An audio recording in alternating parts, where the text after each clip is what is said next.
নমস্কার, অসীমার ফ্যামিলিতে আপনাদের স্বাগত জানাই। চলুন, আজ রবিবার আর আজকে একটুখানি বানাবো খেসারির ডালে বড়া দিয়ে আলুর ঝোল। এটা মানে গ্রাম্য সাইডে বেশি হয়, আর এখানে এই ডালটা পাওয়া যায় না। তো ওর বাবা গেছিলো, বাবা আর ছেলে করে দেশের বাড়ি গেছিলো, তো সেখান থেকে আনতে বলেছিলাম যে খেসারির ডাল আর একটুখানি বেসন নিয়ে আসবে। আর ওটা খেতে খুব ভালো লাগে, বড়া খেতেও ভালো লাগে, বা বেসনটাও মানে কোনো তেলে ভাজা করলে ভালো লাগে। তাই এই যে সব পিষে নিয়েছি, আর কাটাকুটিও হয়ে গেছে, আলুও কেটে নিয়েছি, বেশি সময় লাগবে না। তো বড়াগুলো ভেজে আলু দিয়ে দম বসিয়ে দিলেই হয়। তো যাই হোক, কেউ স্কিপ করবেন না, পুরো ভিডিওটা দেখবেন, আশা করি ভালো লাগবে। আপনারা একটুখানি টাচ করেই দেখে তারপরে স্কিপ করে দেন। তো পুরো ভিডিওটা না দেখলে কি করে বুঝবেন কি আছে না আছে। আর অবশ্যই দেখলে একটা করে লাইক করবেন। আমি এটা বারবার বলি, কিন্তু আপনারা কেউ শোনেন না। আমি তো কিছু করতে পারবো না ফোনের মধ্যে থেকে, তো আমার চেষ্টা আমি চালিয়ে যাব।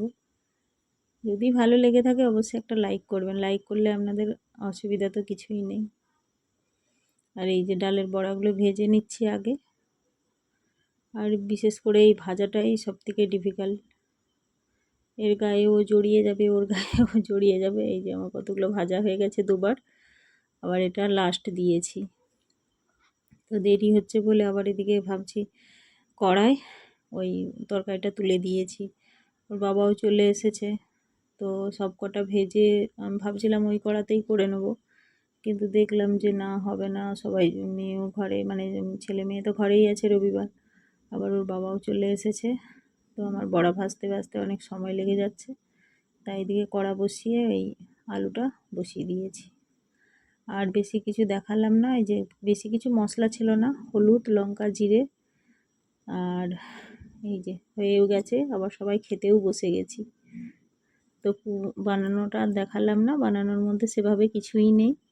এই যে কয়েকটা ভাজা রেখেছি, আর অনেক মানে হাফের মতো ওতে দিয়ে দিয়েছি।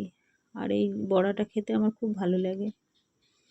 তারপরে এই যে দেখুন বিকেল হয়েছে, ছেলে গেছে মাঠে খেলতে, মেয়ে নাচে এসছে, এই যে সাইকেল, এখানেই নাচ করে। আর আমি এখানেই পাশের বাড়ির একজন দিদির বাড়ি এসেছি। আপনারা জানবেন যাদের গোপাল আমার বাড়িতে ছিল, দিতে এসেছিলাম। এইখানে অনেকবার এসেছি, জন্মাষ্টমীর সময়, তারপরে এই রিসেন্ট সরস্বতী পুজোর আগে গোপাল নিয়ে এলো যেদিন, সেদিন এলাম। এই যে এখানেই গোপাল থাকে, আর এদের একটা ছোট্ট নাতি থাকে, সে নাতি এখন বাড়ি গেছে, তাই বাড়িতে কেউ নেই। আর আমিও একা এসেছি, তাই গোপালের জন্য একটুখানি নিয়ে এলাম, ওই শনপাপড়ি। শনপাপড়ি বলতে মিষ্টি দোকানেরই, তো লাড্ডু এটা ওটা তো সবসময় খায়, তো ভাবলাম একটুখানি যাচ্ছি যখন নিয়ে যাই। তো দিদি সন্ধে দিচ্ছিল, তাই বলল যে একটুখানি তাহলে গোপালকে দিয়েই দিই। তা আমি বললাম যে রেখে দাও, সকালে দেবে। বলে না, তুই নিয়ে এসছিস, একটু দিয়ে আমি তাই দাও, বলে এই গোপালকে দিচ্ছে।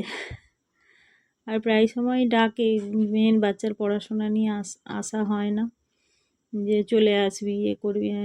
এবার সন্ধে করে বাচ্চার টিউশন থাকে, যেহেতু আজকে রবিবার টিউশন নেই, সেজন্য একটুখানি এলাম। কিন্তু ছেলে এই যে মাঠে খেলছিল, ওকে আবার নিতে এলাম, কারণ ও জানবে না যে এখানে এসেছি বলে, বাড়ি যদি চলে যায় কারোর সঙ্গে, তাই ভাবলাম যে না, ওকে আগে নিয়ে আসি। আর ওকে বলাও হয়নি যে এখানে এসেছিলাম। আর এই যে চলে এসেছি রাস্তায়, আর ওই দিদি বাড়ির অপোজিটেই আমার মেয়ে এখানে নাচ করে, ওর ক্লাসটা এখানে। এই যে দেখুন নাচ করছে সবাই, মানে প্র্যাকটিস করছে। সামনে দোল আছে, সামনে দোলের ওদের প্রচুর মানে প্র্যাকটিস চলে। দোলের দিন খুব ভালো একটা অনুষ্ঠান হয়।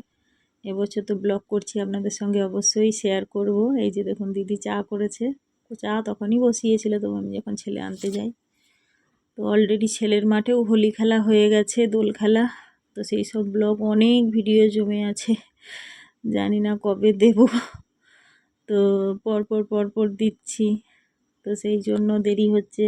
ছেলের মাঠেও দোল খেলা হয়ে গেছে, তো আবার মেয়েরও এখানে প্রোগ্রাম আছে। আর এই যে দিদি সকালবেলা ফোন করেছিল যে এঁচোড় চিংড়ি বানাচ্ছে, আর আমরা আসবো বলে, মানে সকালেই ফোন করেছিল, তো ডেকেছিলাম, আমি বলি দেখছি যদি সন্ধ্যাবেলা সময় হয় যাব। তো এই যে এঁচের চিংড়ি আমাদের জন্য আলাদা করে রেখেছে। তো আসতেই বলছিল দেবে, আমি বলছি এখন নয়, সবে চা খেলাম, থাক পরে। তারপরে এই যে মেয়েও এলো, মেয়েও ওখানে নাচ শেষ হয়ে গেছে করে তারপরে এলাম, এসে ওই খাওয়া দাওয়া করে তারপরে বাড়ি যাব। আর দিদি এই যে আলু, ওদেরও আলু পায়, তো আমাকে বললো কয়েকটা আলু নিয়ে যা। আগেও দিয়েছিল, সেই মনে আছে, ছোট ছোট ভাজা করে খেয়েছিলাম। এবারেরগুলো বড় বড়, হ্যাঁ প্রায় 3-4 কিলোর মতো আলু আমাকে দিল, বলল যে নিয়ে যা, খাবি, ছোট বড় সব রকম মিশিয়ে। তবে এবারে বড়োর ভাগটা বেশিই আছে। তো আমি বললাম তোমাদের রেখেছো? বলছে হ্যাঁ রেখেছি, তুই এগুলো নিয়ে যা। বলে মেয়ের সাইকেল আছে, তাই মেয়ের সাইকেলে করে নিয়ে যাব, আর অসুবিধা নেই। আর দিদি ওরাও কোথাও বেরোচ্ছে, ওদের দরকার আছে এই নাচের সম্বন্ধিত কিছু জিনিস নেওয়ার। তো ওরাও বললো যে চল আমরাও যাই, বলে এই যে একসঙ্গে সবাই বেরিয়েছি। ওরা, ওদের সঙ্গে আমাদের খুব মানে ঘনিষ্ঠ পরিচয়, বহু বছর ধরে আমাদেরকে চেনে, তো খুব ভালো লাগে।